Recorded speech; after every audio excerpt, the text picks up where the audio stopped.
Almira, Nabi, Muhammad Rizki, Mulia, Nayla, Nara. Ini kita akan melanjutkan materi yang minggu kemarin. Masih ingat nggak minggu kemarin belajar apa aja? Tapi yang pertama apa? Terus yang kedua sidang pertama, sidang kedua. Nah sekarang kita lanjutkan yaitu upaya mempertahankan kemerdekaan Indonesia. Biasanya kita itu hanya berfokus pada proklamasi kemerdekaan yang terjadi pada 17 Agustus 1945 saja. Tapi seolah-olah setelah proklamasi itu udah gitu Indonesia tuh aman. Padahal kenyataannya tuh gak seperti itu. Setelah proklamasi Indonesia itu berada pada keadaan yang penting gitu. Jadi sekarang kita lihat bagaimana upaya bangsa Indonesia dulu mempertahankan kemerdekaan Indonesia. Nah, menurut kalian apa sih yang akan terjadi kalau Indonesia itu nggak mempertahankan kemerdekaannya? Dijajah kembali, terus jadi budak, tidak menjadi negara maju.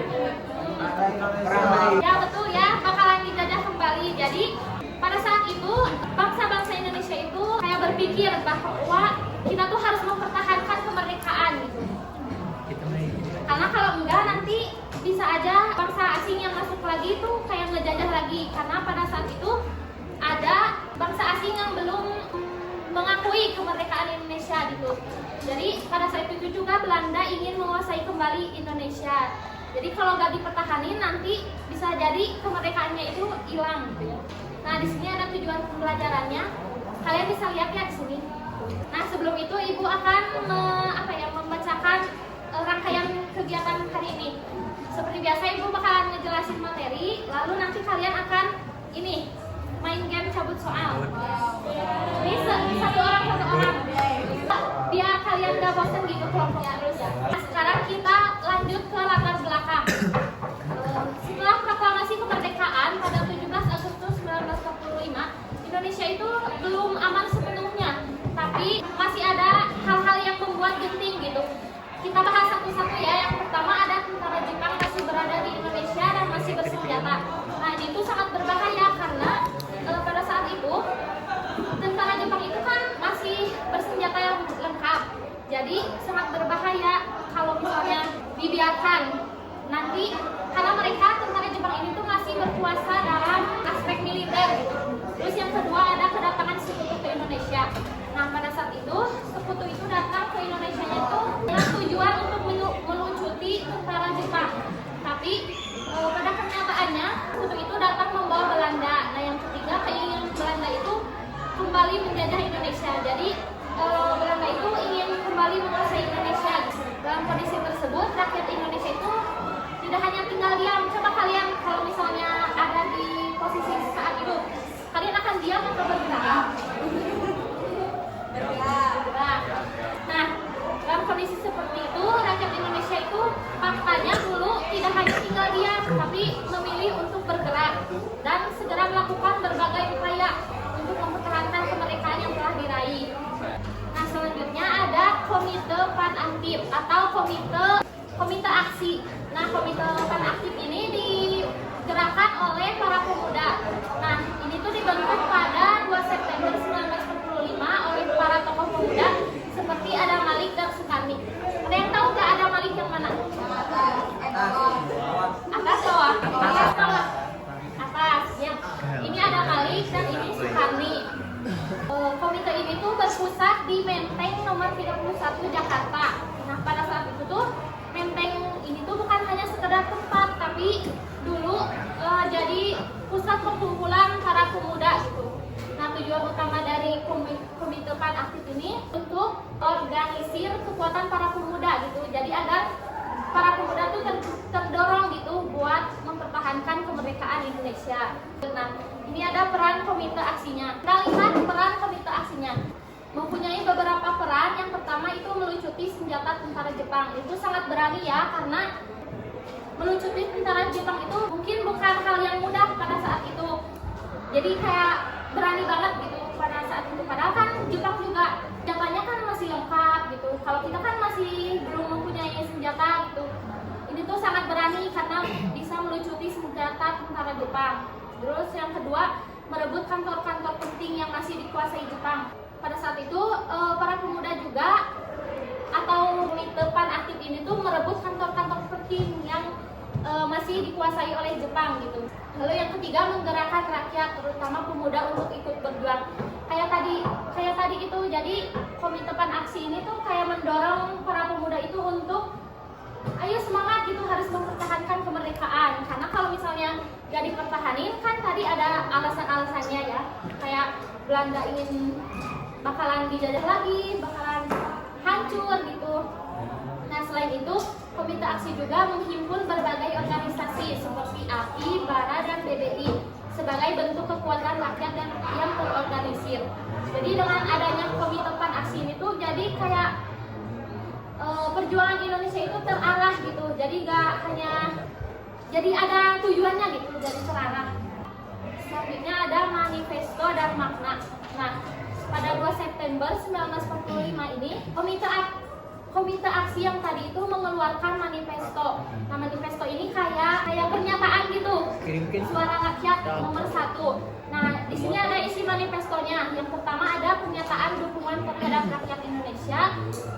Terus yang kedua, ajakan kepada rakyat untuk mempertahankan kemerdekaan. Jadi isi manifestonya itu kayak pernyataan bahwa mereka itu mendukung Republik Indonesia itu untuk mempertahankan kemerdekaan.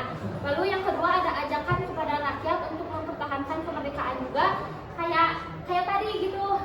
Jadi kayak mendorong untuk para pemuda, untuk seluruh rakyat Indonesia untuk mempertahankan Indonesia. Jadi kayak ngajak gitu, kayak harus dipertahanin gitu. Kalau nggak dipertahanin kita bakalan dijajah lagi gitu. Jadi kayak ajakan gitu ya. Nah selanjutnya ada dukungan daerah. Dukungan itu tidak hanya di pusat Jakarta saja, tetapi ada di berbagai daerah. Dukungan terhadap kemerdekaan juga di berbagai daerah itu kayak Presidenan, terutama di Pulau Jawa. Bentuk dukungannya itu yang pertama ada mengambil alih kantor pemerintahan dari Jepang. Yang kedua, menghentikan kekuasaan Jepang di daerah, lalu menyatakan wilayahnya sebagai bagian dari Republik Indonesia. Nah, dukungan itu sangat penting untuk memperkuat kedudukan pemerintah pusat. Nah, pada saat itu masyarakat Indonesia itu kayak dikepung oleh tentara Jepang pada saat kejadian ini tuh. Tapi rakyat Indonesia itu tetap datang karena mereka ingin kasih tahu kepada Jepang kalau kemerdekaan itu milik mereka gitu, bukan dari bukan pemberian dari siapapun. Ini dukungan Yogyakarta itu dukungan paling penting dalam peristiwa ini. Nah, dukungan besar ini datang dari Yogyakarta pada tanggal 5 September 1945 oleh Sri Sultan Hamengkubuwono IX. Nah, ini Sri Sultan Hamengkubuwono IX-nya ya. Nah, Sri Sultan Hamengkubuwono IX ini mengeluarkan pernyataan. Yang pertama ada Yogyakarta itu menjadi bagian dari Republik Indonesia. Kemudian Sultan tetap memegang kekuasaan pemerintahan di wilayahnya. Jadi kan pada saat itu di Jawa itu kayak ada pemerintahan tersendiri kan, kayak kerajaan gitu, memutuskan untuk menjadi bagian dari Republik Indonesia. Tetapi Sultan Hamengkubuwono IX ini tetap memegang kekuasaan di pemerintahannya, tapi tanggung jawab kepada presiden gitu. Jogja ini penting karena pada saat itu Jogja itu disebut sebagai tempat yang aman dari berbagai kejadian. Bahkan jika Jakarta tidak aman, mungkin waktu itu Jogja itu akan menjadi tempat yang aman bagi rakyat Indonesia pada saat itu.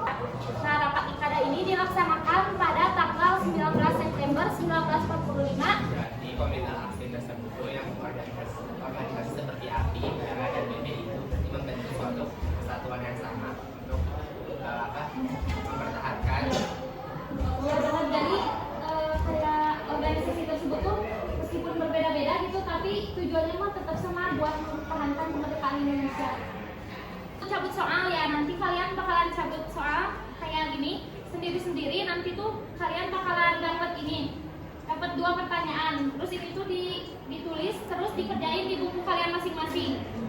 Nah, terus kan ini ada yang pakai ini, ada yang nggak pakai ini. Nah, yang nggak pakai ini kalian ambil ini.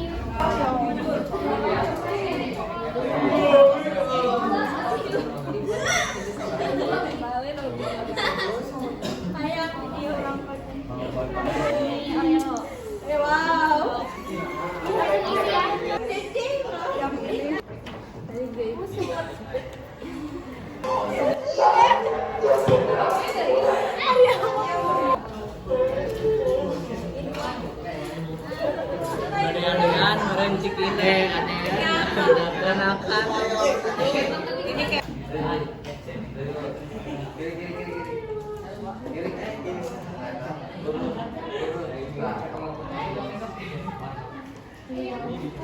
nah untuk